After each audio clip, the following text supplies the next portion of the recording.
This is the legendary Chocobo and Moogle card, and this is the legendary Titan card. These are just some of the powerful cards that you're going to receive in the game, but you have to pay attention and make sure you do all this before you leave Junon. Literally do not pass this point of the game where the game warns you that if you leave this spot, you will not be able to return to lower Junon anymore. Because after this and after some main story stuff, you're going to be on a boat and there's going to be an extremely difficult Queen's Blood tournament and you're going to have to win. So I'll be showing you the exact deck I build all the way from Kalm until the last point in Junon so you can make an amazing deck and walk you through each of the fights so you can get some amazing prize cards from all the various people that you're going to defeat. By the way, this video is timestamped, so feel free to click on any of the matches specifically that you may be struggling on and my deck that I used during that time. But if you're starting from scratch, feel free to follow along. So let's go over how the game is basically played. Each player takes turns placing cards on the board in one of the 3 lanes from left to right. You start by placing it on an emerald pawn. When you place your card down, its power is added to the lane total. Yellow number in the top right is the power, while positions the card adds to your board is shown by the yellow squares. You can see the cactus place things in the corners, which is why emeralds showed up there. You want to place cards that have a position that overlap with other positions from the previous card. This will cause the rank to rise. You can now see 2 emeralds next to the bird. This will allow you to place a better card down. You can see that I'm selecting a Riot Trooper that has 2 pawns or position power 2 to be placed on the double emerald spot. And by placing it down, I claim the enemy's spot. This will continue back and forth until the game is done. You have to have the higher power in your lane for it to count towards your winning scores. So if the enemy has a higher score than you in a row, whatever you scored in that row is not counted towards your total score. You can see this in this animation, which led to a 15-7 win in my favor. Now let's go over to Kalm, where I'm going to show you the exact place to start your journey. So when you're in Kalm at the beginning of the game, or if you're listening to this video and going back to Kalm in order to start doing some Queen's Blood, the first place that you want to go is over here. The pastries and coffee cafe sign turning left into this marketplace over here. Now, if it's on your map, it's literally just this shop here. We're going to the items vendor basically.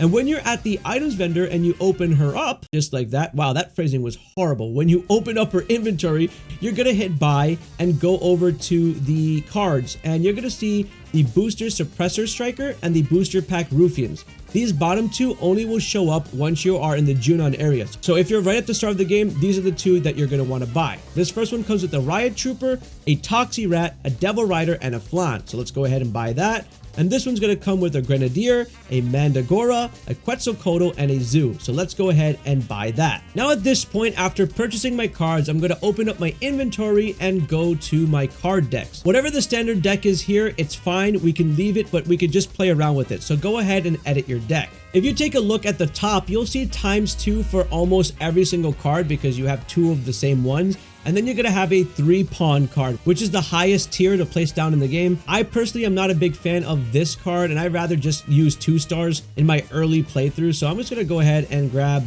Quetzalcoatl right over here. Throw that on instead. We have some cards like the Mandragora, which I'm going to replace with one of these Levicons because they are almost the same thing, except this one lets you play an extra minion in your hand. So let me go ahead and add that. I want to also add this card, which is a big one. It's called the Grenadier, and it's going to lower the power of enemy cards on affected tiles by 4. So it's going to skip a tile and destroy enemies. But let's add that on there, and maybe we can remove something of lower value that we may not need. One of these J sweepers, just like that. Maybe I'll add also one of these Toxirats in here because it's kind of cool how it affects an enemy tile, lowers power, and then I'll get rid of an extra, this guy right here. Great. So now we have a little bit of a diversity deck. So now feel free to take a screenshot of what exactly I'm running in this early game. So now I'm going to walk you through exactly my thinking process and showing you how I played this game live, and I'll show you the prize cards we get from each of these players. This first player we're going to take out is called Ned. So let's go ahead and battle Ned. So this is the deck, and let's begin the match. So when you start the game, it tells you about taking a mulligan. You only want to do this if you see a lot of high tier cards on here, because initially you want to start off with a lot of 1 cards and 2 cards. Right now we're good because we're early game, so we're going to stick with whatever we have. The first thing I'm going to do is place my security officer dead center. And security officer adds 1 pawn to the top, 1 pawn to the bottom, Obviously, there's nothing behind us, so nothing's going to be there, and 1 pawn to the right. The reason why the top and the bottom got 2 is because it already initially had 1. You can see my opponent's going to be doing the exact same thing. Now, I can go ahead and place this guy in front of my other card, but I'm not going to do that because if the enemy then places their card on the red card, it's going to eat up the green one right next to it, blocking me out from being able to take over it unless I have a card that can later on go into that spot. So I'm going to be careful here. Could do it because I see a Moo that can go in its spot. So I'll show you how I do this with the Moo. So he's going to place a card, probably. Okay, he did not place a card there. Great. So now we totally own the front lines completely, and now I'm not worried. And now we're going to steal his space. You see how we're stealing his space here?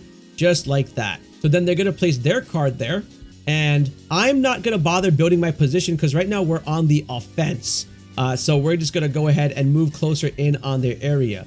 Right now I have only 1 stars I could place, so I'm going to go ahead and place this and block them out even further. The only card they can now place down is going to be on those 2 squares or on those 2 dots. So he's going to place it down just like that, power up his other card. Okay, so at this point I'm looking at my board and I really can't place anything that's going to destroy that red dot below me. So I'm looking over here. It's only a 1-star pawn. So my only move right now is to go ahead and place this.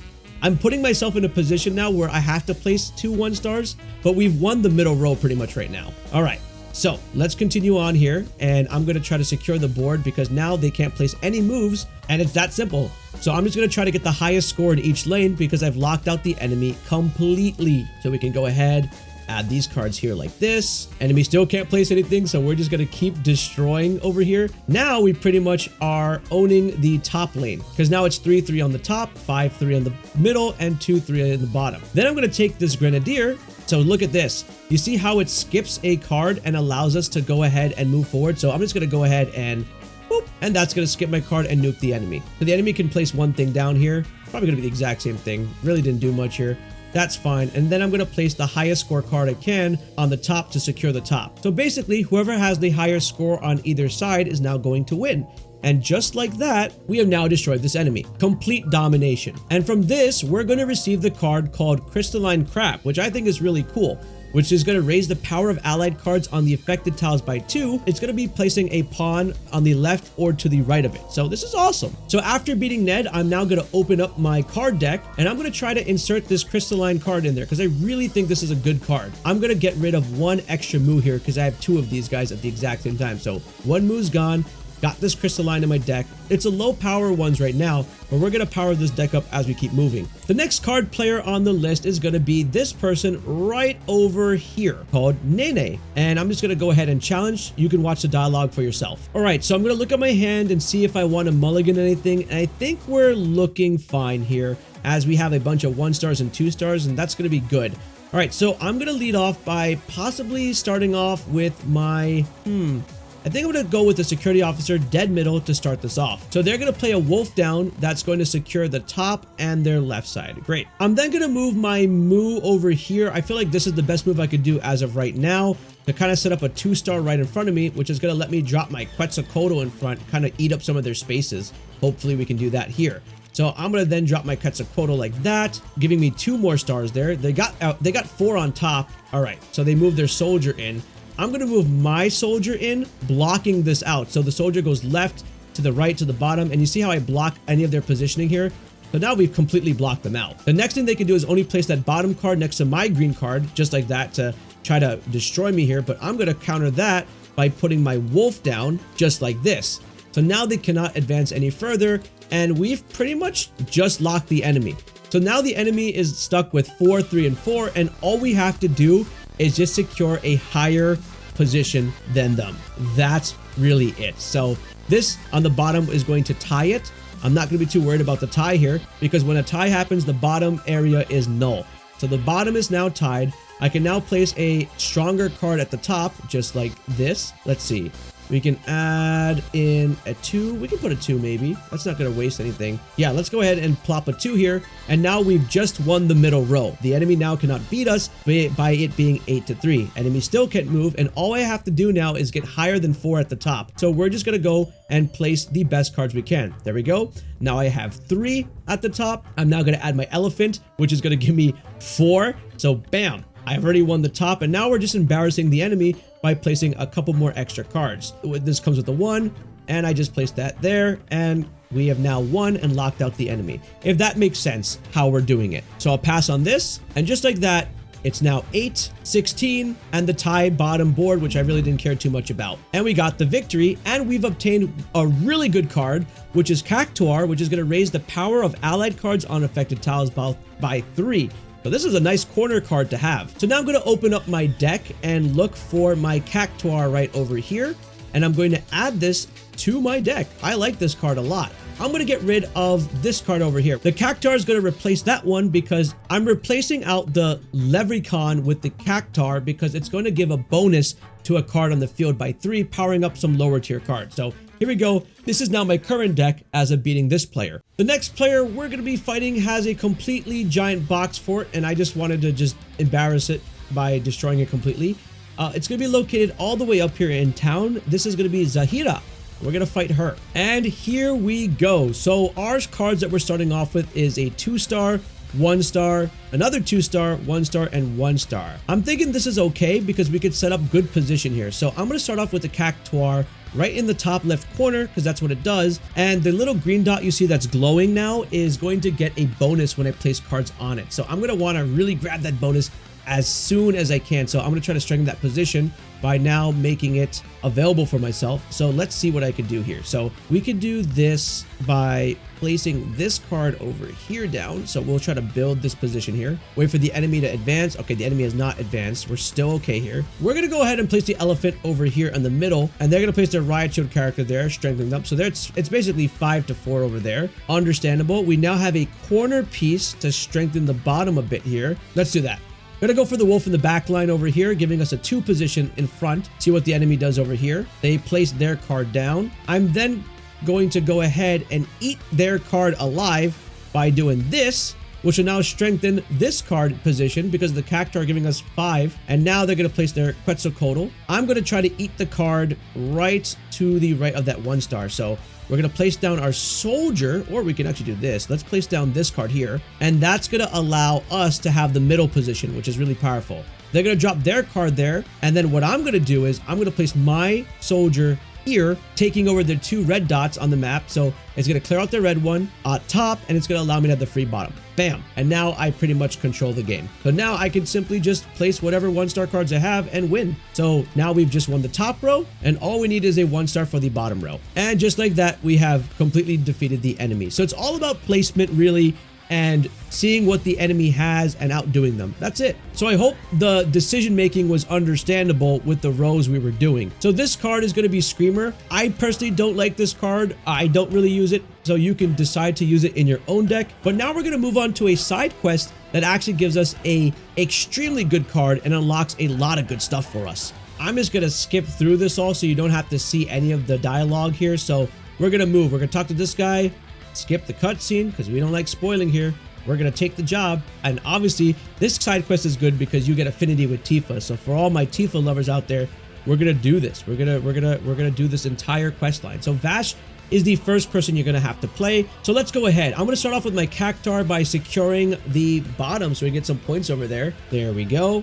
This is a great card to start off over here, securing a lot of positions here. So there we go. We built up 2 stars. I call them 2 stars. I call these pawn stars. So they got a soldier and a wolf down. We got to play this very carefully. So now I'm going to see if I can advance with my soldier, giving my soldier a +4 movement. But you see the risk it poses because they could place a card down there and I'm stuck. So I think this might be a safe option to maybe my soldier over here. This is probably a safer option, depending on where they place their card next. So they're going to place a soldier there, enhancing their position. And now I'm going to go ahead and eat alive what they did on the right side. Let's see, by placing my card here. Yes, we'll place my card here. So now this is going to allow my wolf to be placed on the card next to my Mandragora in case they drop something. They did not decide to drop something there. Great. So we can own this area. Let's go up and own that just like this. I think we're safe here. Yes, we're good. We're good.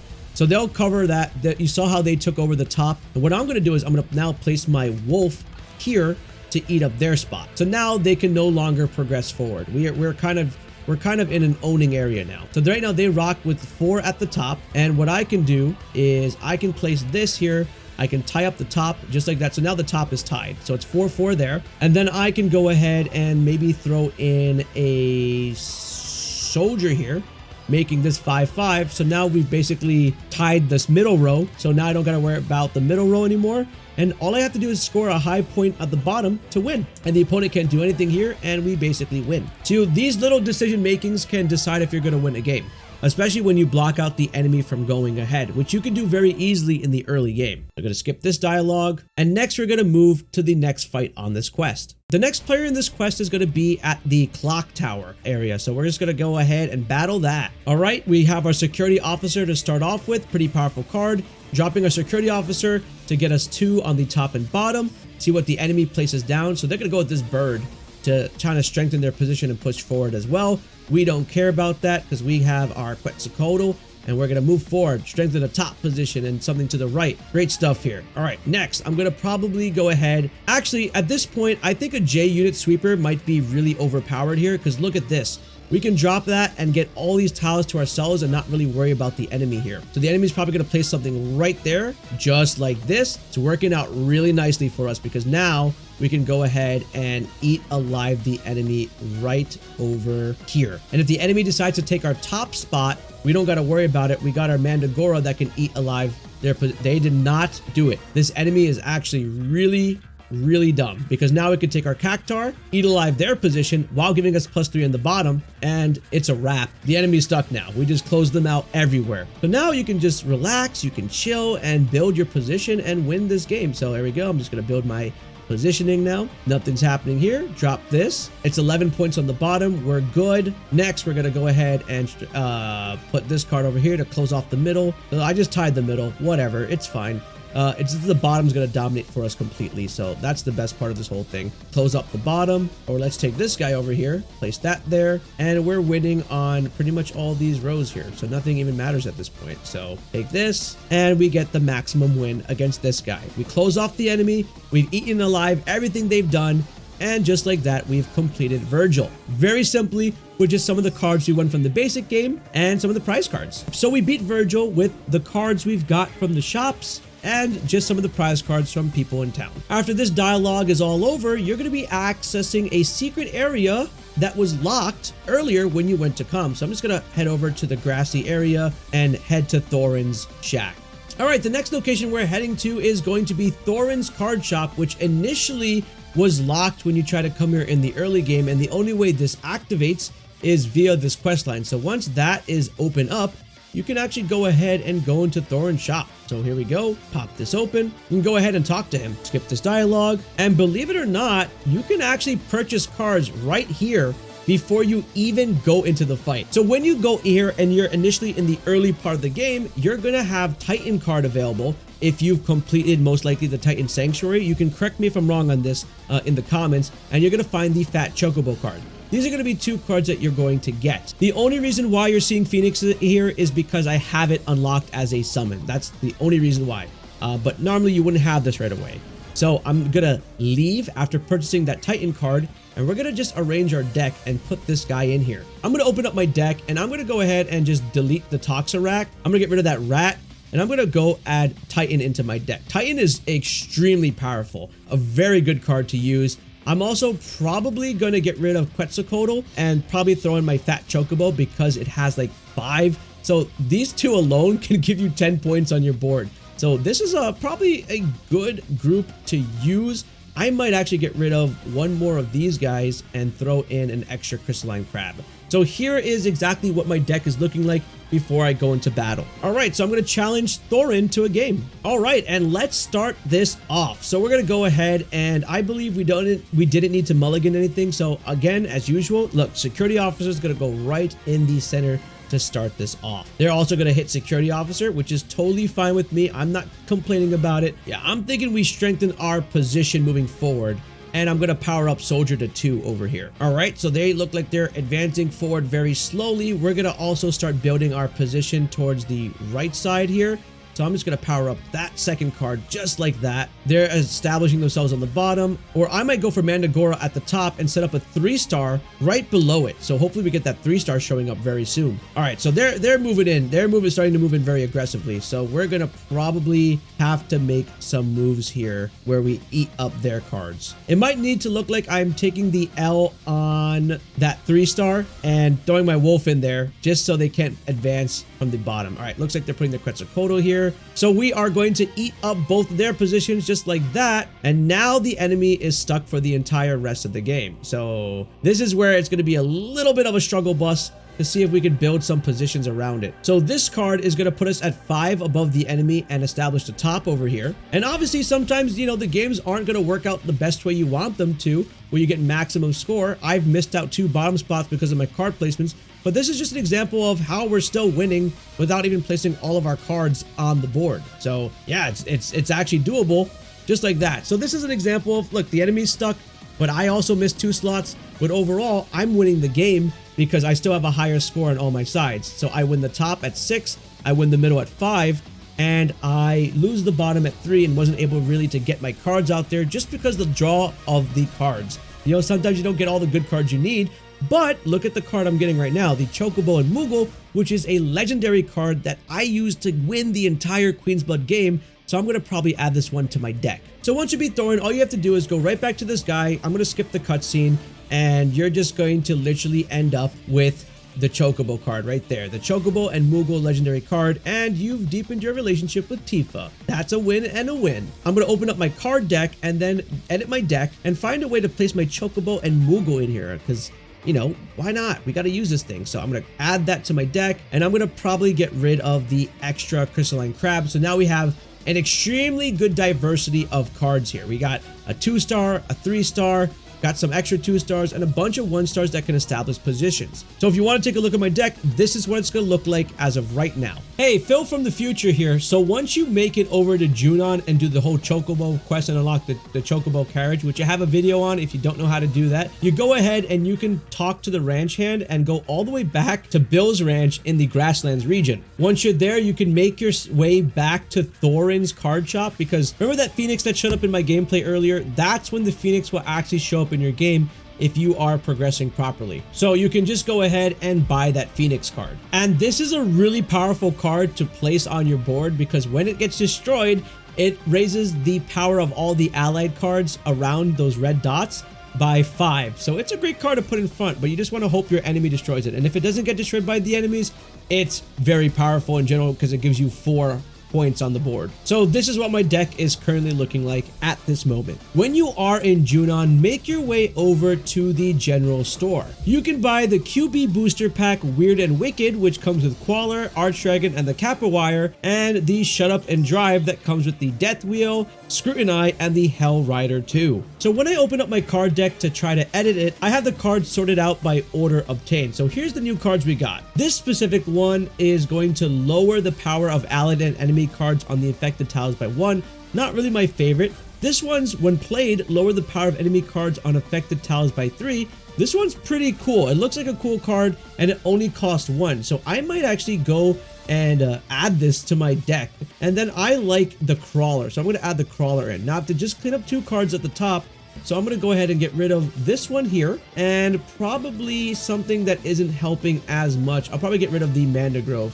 So that way we now have 1-star cards that can get us 3 points and 2 points. That's going to be good for early game. So without further ado, here is the current build of my deck, and let's go and start to destroy the people in the Junon region. The first person I'm challenging is going to be right by the quest board in Junon, and it's going to be Isabelle. Alright, so starting off, we have a couple of weird cards to begin the game with. I'm not a big fan of having Phoenix available from the start. This card seems a little bit difficult to have in the beginning. This guy could technically start off, but he's not going to power the early area. So I'm going to mulligan out these 3 cards. This card is pretty good to start off. Let's see what we get. All right, cool. We got some stuff over here. So I'm going to start off by placing the Cactuar over here, just like this. And then we're going to have our 2 stars. All right. They're going to solidify their bottom position with 2 stars. I'm going to be able to place a 2-star in the middle. Let's see what I can do here. Now I can kind of strengthen my area. There we go. And put another bonus on the bottom. This is looking good so far. I want to be really careful because the enemy is now kind of matching us on the right side here. So we can move forward and kind of strengthen our position there while powering up the card right above it. They're going to place their card down. All right. And now we're not going to let them really take over here. So now in this position, I can either place a card down here, strengthen my positions. This card is going to allow me to kind of place cards here. Not really the best scenario to clear out the enemy, but this Archdragon is going to let me clear off the enemy. Not exactly helping me strengthen my spot, but we don't want the enemy placing their cards down there. So they're going to place this one now, taking over the bottom. So now they're going to try to build their position on the bottom, and I'm going to want to really clear that up. So the best I can do right over here is establish this card, which will give me the 2 stars or a 2 pawn there, which I'm waiting to grab Titan in. Great. So they're placing that there. Okay, we got a 1-star card. This is great. So I'm going to go ahead and place my Chocobo and Moogle right about here, giving myself a 3-star to be able to drop down. They're probably going to place their Shiva right there. And now I'm going to be able to probably take this Chocobo 3-star card and block them off because they can't do anything here. Beautiful. And now we can place a 2-star down there, which is going to work out really well. So we're going to establish a powerful position in the bottom with Titan, just like that. And now we have another 3-star spot we can place a card on if we get a 3-star spot. I can be even mean to them and ruin their strengthened position with my Grenadier. And now they're lowered at 2, and the game's pretty much done, and we've completely destroyed them. So that is a great way of how we just won. So we got tied up on the top. We won with 9 in the middle row. Then the bottom row, 13. Completely destroying them, not allowing them to do anything with that Shiva card. And we can add this to our deck. This one, when played, spawns Diamond Dust of power 2, 4, or 6 in empty positions. This is a great one to kind of place down if you don't have anything on your board. I personally don't use this one, but you guys might find use for it. So I've decided to add Shiva to my deck. So I'm going to get rid of 1 security officer and go ahead and add that on. It's kind of like an emergency card play, so I can spawn random diamond dust in empty positions. I'll use this if we are running into issues during the gameplay. The next match is going to be with this fisherman guy down here called Zogan. So let's go ahead and battle him. So the prize card right there looks really interesting. I might actually add that to my deck next. All right, let's see what we're starting off with. I think this is a really powerful start. We have a Chocobo Moogle and then followed up with a security officer, Crystalline Crab. We should be doing really well here. So we're going to go ahead and establish our positioning really nicely. Just like this. Chocobo down first. They got their card here. Then I'm going to follow up. Ooh, I got to be careful though. If I follow up too quick, I lose my positioning. It all comes down to how exactly we're going to do this. All right. Let's play it like this. We're going to go ahead and slap that and build up 2 3-star positions on our side. They're going to start advancing towards us. So at this point, I'm going to build my position a little stronger by placing my Titan over here to get the top at 3 stars. That way I can move up cards further. So they're going to go ahead. Okay, they just nuked my card here. Fantastic. And I'm going to go ahead and place my Crystalline Crab here, so they really can't advance as much right now. So I'm going to go ahead and place my security officer down here just like this, and we're going to see where they decide to place their next card. It should be the bottom row. Looks like they're going for the bottom row. All right, so I've lost the bottom row at this point. Now what I can do here is go ahead and destroy their next card like that, putting them in a rough position, but they're going to probably drop the card on the bottom or the top to hold. Perfect. Now I'm in a good spot because I can take my Crystalline Crab and secure a good position and give myself a +2 at the top. They're going to probably go ahead and drop their card over there, which is totally fine for me. I'm then going to grab my Chocobo card and place it over here in the back, which is going to help me take over the card to the right. So now I have completed my entire side. They can't really do much here. Yeah, they're stuck. Now at this point, I could just go ahead and start winning all my lanes. I could place my Phoenix at the top to outdo them completely. So they're not placing anything here. They're just going to build up their deck. I can go ahead and then slap a 1-star over at the top just to finally establish my position. There we go. Top row is 13-6. Middle row is already completed at 6-3. And the final row is going to be a 1 card, and I'm just going to place that there, making it 7-3. and Zogan now is completely destroyed here, making us the winners. So destroying them with that card really helped our game to advance 26-0, and we got ourselves the Zemzellet, putting us at 5 players defeated already. So I'm going to go ahead and get rid of the Grenadier, and I'm going to grab the Zemzellet and add that to my deck.